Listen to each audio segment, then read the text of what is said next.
I'm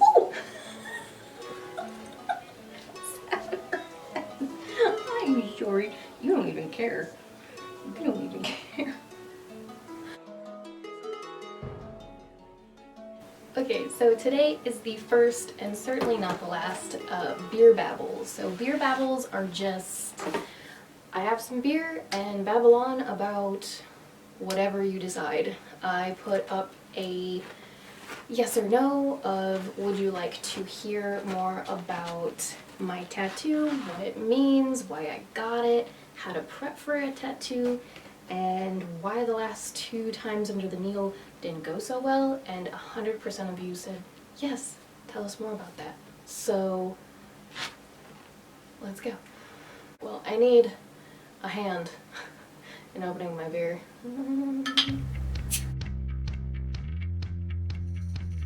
Alright, let's start with how to properly prep for a tattoo, as far as how do you prep yourself physically for a tattoo. You're so needy. Okay, there's a few things. Biggest thing, let's just start the day before, and possibly even 2 days before. For 24 to 48 hours before a tattoo, don't do this. You should not drink before getting a tattoo. Why? You should not drink alcohol before getting a tattoo, and definitely should not be inebriated when you get a tattoo, because the alcohol in your system really thins your blood, and the needle is piercing your skin. It's going, or should be going, deep enough that you bleed a little bit. Now you may not bleed specifically while they're tattooing. Like it might be, for instance, I sat like so, and then he would tattoo the front of my thigh, and then I laid down, face down, so he could get the back of my thigh. Those are the positions that worked best. And anytime I went from sitting to laying down and then went to sitting up again, it's carbonated. You could see the paper on the table, which there should be. There was a little bit of blood. There was a little bit of blood, a little bit of lymph, and that's totally normal. Now, why you shouldn't drink alcohol before getting a tattoo is because when you thin your blood like that, what it does is it makes you bleed a lot more.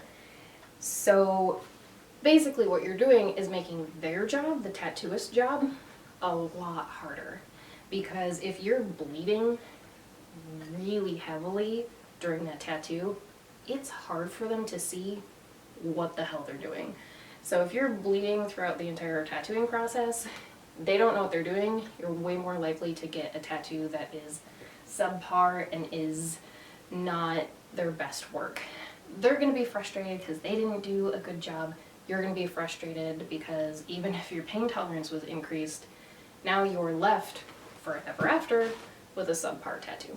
Something else you should, hi buddy, something else you should refrain from doing, again, 24 to 48 hours, definitely 24 hours beforehand, is drinking coffee, which I did not know until this particular tattoo. So I'm not sure why. I think partially it's the same thing as alcohol in that it can thin your blood because it is a diuretic. But I think part of it too is actually it's pretty common for people to faint or just pass out while getting a tattoo. And if you've got thinner blood and a heightened heart rate because of all the caffeine, that becomes much more likely to happen. So I think that's why, but I'm not 100% sure. But when I did research it, they said it's better to just refrain from caffeine for at least the 24 hours beforehand. I think that's because, I'm sorry, refrain from coffee 24 hours beforehand, and I think that's because of the caffeine, but I'm not 100% sure. I would go to a site specifically about tattoos and tattoo preparation to confirm the why, but don't drink coffee beforehand, which was way harder than I thought it was gonna be. Something that I think is pretty common knowledge by now, as far as something to do to prepare yourself physically for a tattoo, is make sure you eat a big meal before. I made sure I had a really big dinner the night before. I made sure my breakfast was pretty big the day of, and also definitely keep yourself hydrated. Now, again, I'm not 100% sure on the why of this, other than I know fainting's really common, so definitely keep yourself hydrated and keep yourself, you know, well fueled. Make sure you're eating enough calories and actually ingesting enough calories. But I think part of it too, maybe, I mean, this probably isn't the main reason, but I'm sure it helps, is just you're gonna clench. I mean, unless you've got some of those amazing numbing creams, you're probably gonna clench. I mean, I didn't realize we were talking, and I looked down and realized my thigh, my quadricep muscles were just twitching, and I did not realize that that was happening. And it was not voluntary, but they were just, it looked like my thigh was shaking. And that's just, I mean, it's a weird stimulus. It's not pleasant. Your muscles are going to react. Your body is going to react in a negative way. On the back of my thigh, when he was getting the hamstring area, I definitely noticed I would clench a bit more, because, I don't know, I guess it's common, because he said, oh, it's a sensitive area, and I was like, didn't know that. But I definitely was clenching, for sure. So you're going to be tensing muscles even if you don't realize it, which means you're going to be using up a lot of energy in clenching those muscles, and they're going to be vibrating or shaking beyond your control. Now, this isn't like severe. It's not like you're having a grand mal seizure, okay? They're shaking a little bit. And it's not the whole time. This isn't constant throughout the whole process. I mean, for some people it might be, but for me it was just, I looked down and I was like, oh, that's happening. Sorry about that.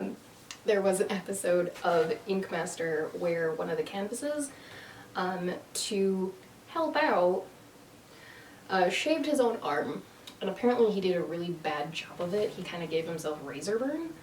And so his skin was just red and bumpy. So, I mean, I've shaved my leg 1,000 times. Probably way, way, way more than 1,000 times. I mean, it's been over 15 years of shaving, so I'm not even gonna attempt the math. But, so, shave the leg, but if you're, like, I don't know, doing your hand or something, probably not. If you're really unsure, again, ask your tattoo artist, what is your preference? Do you want me to shave this area that I have or have not shaved before and just arrive ready to go, or do you want me to arrive with almost no preparation or just unshaved? So, in summary, to prepare yourself physically for a tattoo, do not drink alcohol 24 to 48 hours before, at least. Do not drink caffeine, or at least coffee, at least 24 hours beforehand. Make sure you are well hydrated, and make sure you have been well fed when you arrive. Ask the tattoo artist if you should shave that particular body part, if you're not sure if you should or should not do so. Something else that should be kind of obvious, but I think maybe should be said anyway, is don't get a ton of sun beforehand. You don't want to go in sunburnt, for sure. Make sure that you are at least kind of lotioned. Like, you don't want to be dry as the Sahara Desert, but you also don't want to make it, you don't want to lotion so much that it looks like you just played slip and slide on Vaseline coated something. I don't know. You know, that happy medium And if you're really, really not sure if this has just confused you, just ask your tattoo artist. Because here's the thing. For the rest of your life, for the rest of that tattoo's life, that is basically an advertisement or a testament to that tattoo artist's skill. They want it to heal well. They want you to arrive and be a canvas that is going to allow their work to shine. So if you have questions about how to prep for that properly and you're not quite sure, ask them, because they will be more than happy to tell you. Why did I get this tattoo? Well, let's dive into it. There's two things that really started this tattoo. One is, clearly, I'm a big fan of Leonardo da Vinci. I have, basically, as long as I've known about the guy, I've been a fan. Just the way he looks at the world, the way he thinks, the things that he has offered both scientifically and artistically, it's crazy. I'm definitely going to recommend, I'm going to grab real quick. If you don't read any other book about Leonardo da Vinci, read this, How to Think Like Leonardo da Vinci by Michael J. Gelb. I love Leonardo da Vinci, but there are so many quotes from him that I definitely would never be able to narrow it down to just a few. So I got the quotes that I did decide to get in his handwriting. He's known for, well, he's really known for writing in mirror script, that is backwards. Now, some people, a common rumor, or myth, if you will, is that he did that to, like, encrypt his writing. That's not true, actually. I read a very lengthy biology. It's on my Goodreads. I will link it below. It's a very thorough telling of his life and his works. I'm sure there's more, but I mean, the book's almost 800 pages, so I think it covers a good amount. Basically, in those times, that was common for left-handed people to do, was to just write backwards in a mirror script, because, I mean, you're left-handed. If you write left to right, you're going to smear everything that you just wrote. This is a common problem for left-handed people. I mean, ask any left-handed person, they're going to tell you.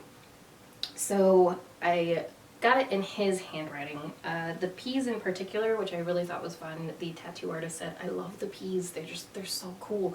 It's such cool handwriting. So for me, I always think about like his notebooks, stuff like this, where it's a mixture of artwork and handwriting. You probably can't really see that very well.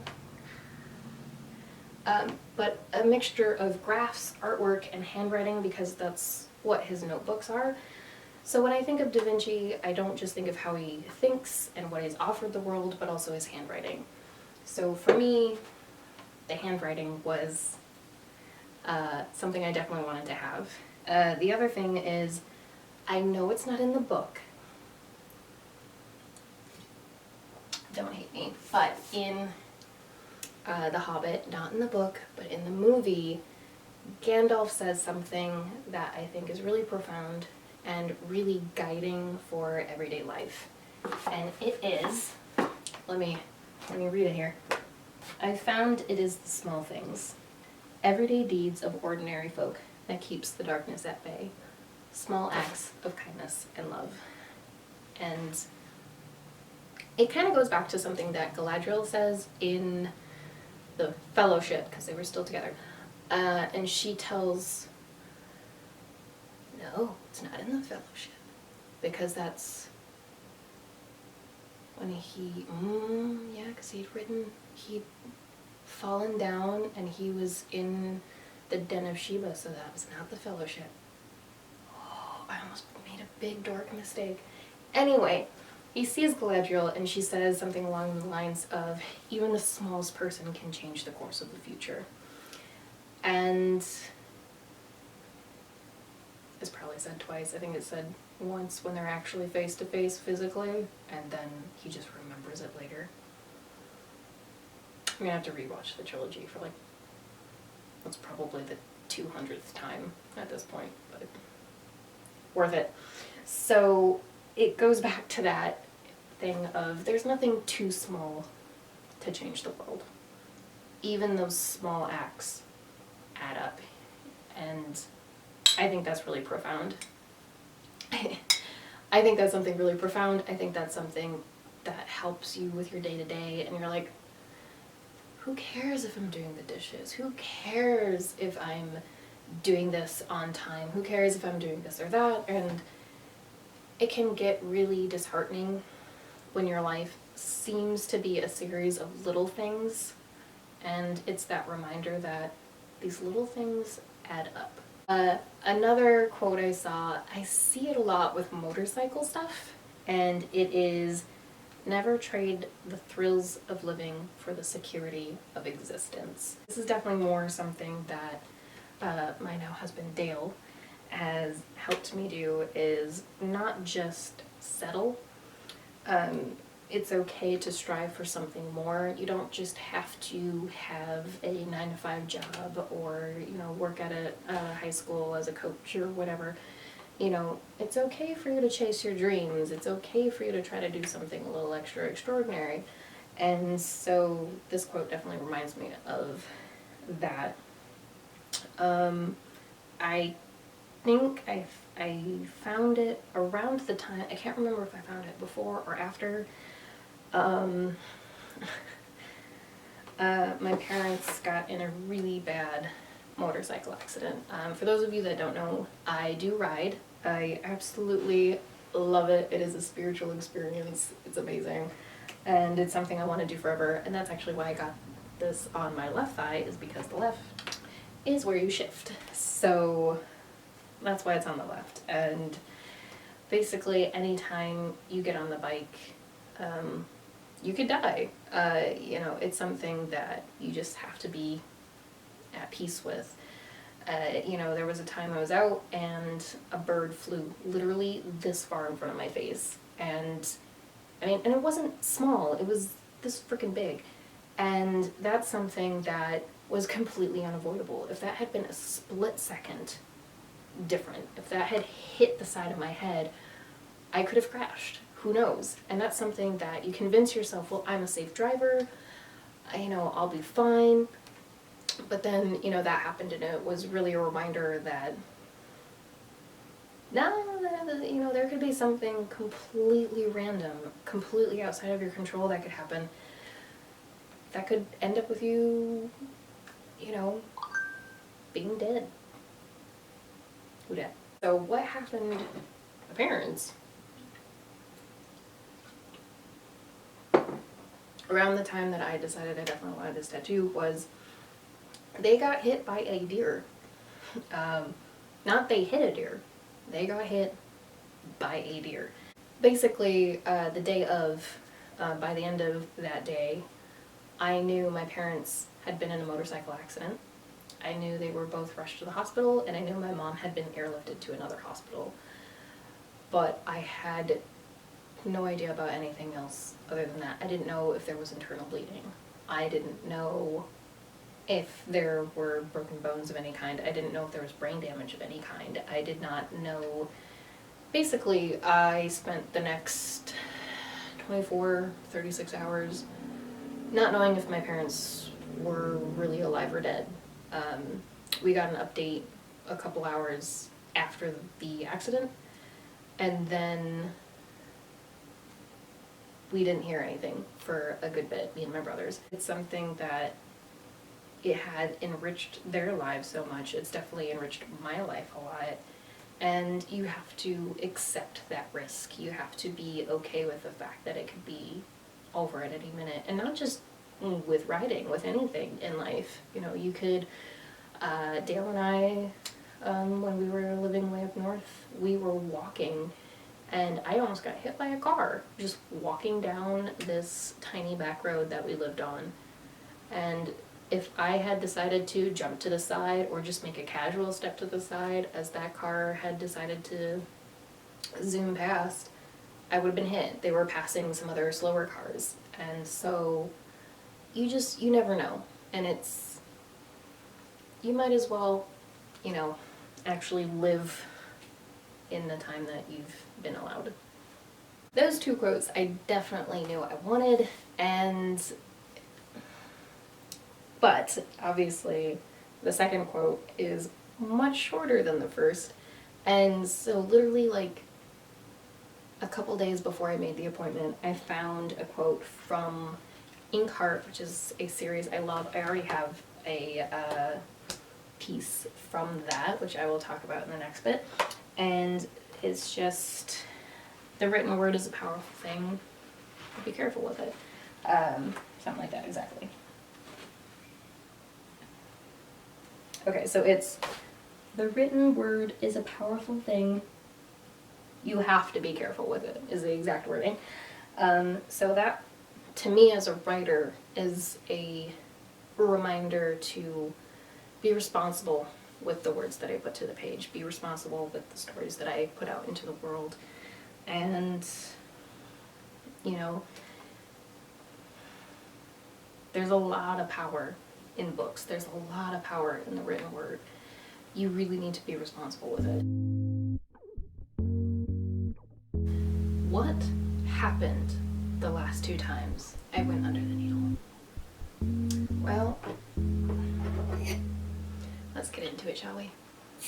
So the last 2 times I went under the needle were both for this guy, this tattoo here. So the first time was to get the word lumos on my foot, and it's basically a nod to the fact that books have been a real light in my life, and they've helped me walk in the direction I want. And this was years ago, I think. So I got this my second year of college. That's right. So it was the first time I was renting an apartment. It was near the end of the year, I think. Must have been. And basically our neighbor was a tattoo artist. I'm gonna say something that should be common sense, but apparently for me was not. Okay, so my friends, don't get tattooed by your neighbor, especially when you have good evidence that they are lying about their name. This should be self-evident, but apparently not. So basically, the tattoo itself was not bad. It was really easy. Getting the word lumos was just fine. It didn't really hurt. It's on the inside of the foot. It's not, it should be a very painful place. But honestly, I giggled throughout the entire thing. The vibrations traveled to the bottom of my foot, and I was laughing a lot, which he found ridiculous, whatever his name is. And, but here's the thing, that's because he had a very light touch. Basically that means the needle was not going deep enough in the skin for the ink to actually stay put. So very quickly, all the detail within the words was gone. It faded away. There's something that happens when a tattoo heals where the skin, especially on bigger pieces, will kind of slough off. It flakes off, which is completely normal. That's part of the healing process. But when that did happen, basically everything but most of the outline disappeared. Now it only cost me $40, which should in itself be an indication. But you live and you learn. So basically the tattoo just started to disappear as it healed, and I freaked out a little bit. Well, I didn't freak out, but I was really disappointed. But I was like, it was only 40 bucks. What you gonna do? And so after that had healed, many months later, I went to a shop that I had gotten my first tattoo at and went to add the feathers. What happens in the series is there's a character called Mo, and he inspires the writer of the book within the series called Inkheart. And the writer, at the end of the first book in this trilogy, is transported into his own book, which is called Inkheart, which is what the first book in the trilogy is named after. And the author then lives in the world that he created, which dream but also nightmare. And so in this world he creates a Robin Hood figure that he models after Mo. In Ink Spell, Mo is transported also into the book, into this fictitious world where the writer that came up with the world to begin with has started this myth, or this rumor, if you will, of this Blue Jay character. Over the course of Ink Spell and Ink Death, Mo actually starts to be the Blue Jay. Now there's a great debate there. Was the Blue Jay something that the author saw within Mo, and that's where the character comes from? Did Mo become the Blue Jay because the author wrote it that way? Or was the Blue Jay something that Mo was drawn to simply because of how he is and he chose to be it? So it's kind of a, did he choose to be it? Did he become it beyond his own choice? Or was it simply a knowledge of what was within him? So to me, that's why the Blue Jay feather is actually a nod to my religious upbringing, because it's this great debate of, do we actually have free will? Are we on a path that is predestined and we just think we're making choices?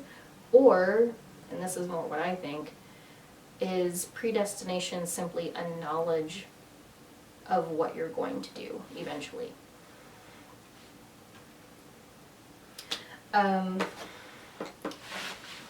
So I decided to add the Blue Jay feather to this word, and a few things happened. One, the tattoo artist, when putting on the transfer, the stencil, the outline of just the end on this part here, it transferred twice. Which I didn't even bother to point out because this guy's a professional. He's been doing this for so many years. Clearly he can see that the outline transferred twice. So now I know if you see something wrong with how the tattoo transfer actually adhered to your skin, point it out, because I now have on my skin forever 2 outlines of the end of this feather. Which I didn't realize, because here's the thing, once he got to that point, like, I wasn't fully paying attention. This guy did great on the tattoo at the base of my neck. I wasn't worried, and then I looked down and was actually watching what he was doing and realized that there was 2 outlines of the end of this feather. Forever. So if you notice something on the transfer, say something. Got done with the highlighting, I was wrapped up, I was walking out, and he basically, as we're finishing up our conversation, says, you know what, I need you to just go, I'm having a hard time staying professional.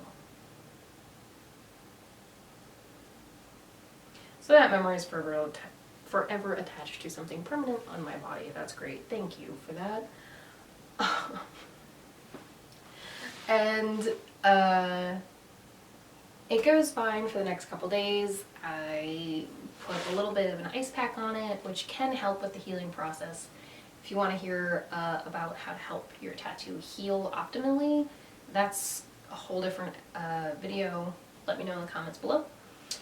And after a few days, I start to freak out. The skin is peeling, and what's underneath, again, skin peeling, totally normal. That's part of the healing process for the tattoo.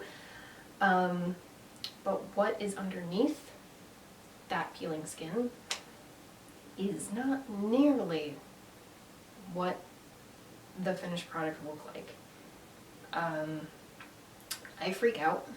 He had mentioned during our tattooing session the tattoo place that he goes, that he highly recommends, and says these guys have been doing it even longer than I have, and if not longer. They've done so many more. Their experience is amazing. They really know what they're doing. And he just raved about them.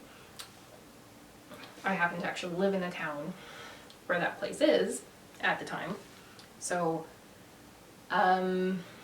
several days after I get this, I walk in there, show them what's going on with my foot, and say, I have no idea what I'm doing wrong, but this is what's happening, this is what's coming, this is how the tattoo is actually revealing itself to be.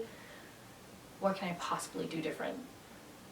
The tattoo artist takes one look at it and says, you're doing everything right.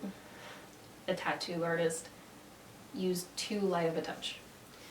So twice I got screwed over by an artist using too light of a touch for the same spot. So the beautiful vibrant color, which is going to fade a little bit, but all of that is gone. None of the highlights, which was the last, I think, 30 minutes of the tattoo of me literally biting my jacket and trying not to kick this guy in the face, all of that time, all of those highlights completely vanished. A lot of the outline is gone. Part of the double transfer outline is gone. And so I don't know if he just felt bad because it was a sensitive area, if he was distracted, or if he just has a really light touch. And, you know, and like I said, now I've seen his work healed, even before this and many years after this has happened, and his work is so good now. I would definitely recommend him now. But just for me, this one particular tattoo, didn't turn out great, unfortunately. Here's the thing though, that I will say, despite all of that, despite having to go under the needle twice, despite having 2 different tattoo artists go too late, despite being told that, okay, yes, you did do things fine by, you know, impartial third party, and despite all of that, I would rather have this tattoo as is than not have it. So to me, it's still better to have it and to have gone through all that. I'd much rather that than, you know, have a completely blank foot and not have the blue jay feather on my foot, not have the lumos on my foot. It's, you know, I went under the needle for a reason. And I'm still glad that I have that nod to my Lutheran heritage. I'm still glad that I have that acknowledgement of how important books have been to me. So, in the end, I wish I had done things better or gone to somebody that wasn't lying about their name. Yeah, that probably would have been better. It was, oh God, what, 6 years ago now?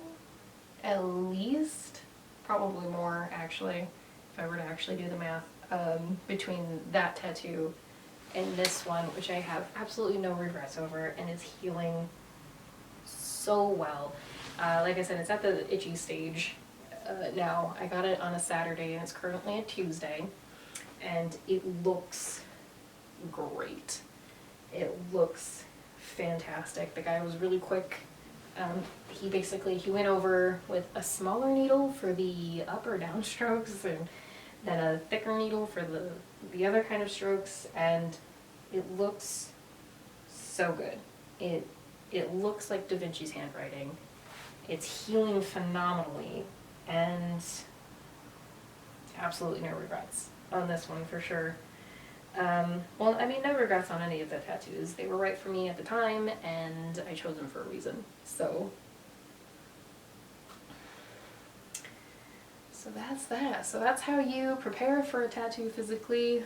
Why I got a garter tattoo, and what happened the last couple of times I went under the needle. And if you enjoy the beer babbles, give this a like, give this a thumbs up, and if you subscribe, if you comment, if you like, that is widely appreciated. Thank you so much for watching, and I will see you in the next chapter.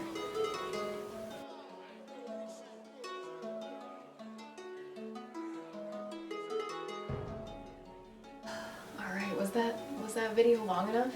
Was it long enough? Was it too short?